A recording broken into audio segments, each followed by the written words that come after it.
Atlantic City Boxing Hall of Fame weekend, joined by the former Bantamweight champion of the world, the Cincinnati Kid, Tim Austin, former Olympian. We're in Olympic year, so we got to mention that. Tim, how you doing? Doing great. So you're here in Atlantic City. I think this was your first time here at the Hall of Fame, if I'm not mistaken. You know, you see some of the old faces from around from back in the day, as they like to say. You know, it's a beautiful thing. It's like a family reunion. You know, it's just like, you know, seeing family you ain't seen in a while. And since the pandemic had came down and separated us all, and it's good to be back around. Just like we was finna fight again. Like we were all about to go fight again. So it's beautiful. It's beautiful. You still keep in touch with what's going on in the game? Well, I stay in touch with some of the local, some of the amateurs, and some of the Olympians that I came to the Olympics with.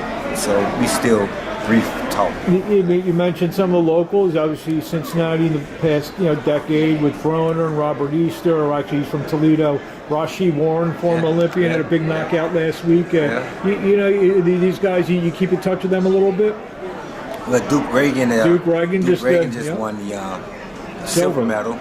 So, you know, them guys getting that experience of being Olympians and turning pro, and they get to live they dream of boxing, and that's what it's all about. I mean, as long as you can continue doing something you love to do and be able to carry it on from the amateurs to professional, I think if you get that opportunity, I think you should do it. Do you I don't have your notes right in front of me. Have you fight in Atlantic City? Any recollections from Atlantic City, or even? I have, if not, probably in my early 90s.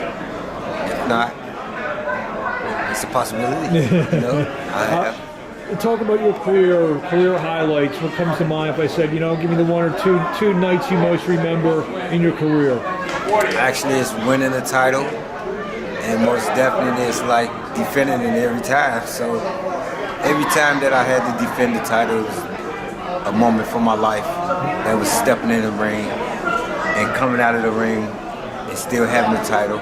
So every moment was a blessing. What fighters today, when you know they're fighting, gets you in front of the TV to watch?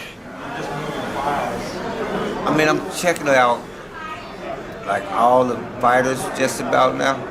So the bantamweights, I'm seeing how I'm still interested in the bantamweight division for some reason. Still in great shape. You know, I ain't got as big or anything like that, so you know you gotta maybe watch out. I'm telling you, I'll be down at 116, 118. So. What do you want, Ray? What do you want to say to fans in closing? Yeah, I know you brought up a lot of great fans. You were in some very exciting fights over the years. What do you want to tell the fans out there? Well, I just want y'all to realize that once a champion is always a champion, and think like a champ, train like a champ, and fight like a champ to become a champ. Bantamweight champion of the world, the Cincinnati Kid, Tim Austin. Thank you for a few minutes of your time, and we look forward to seeing you around.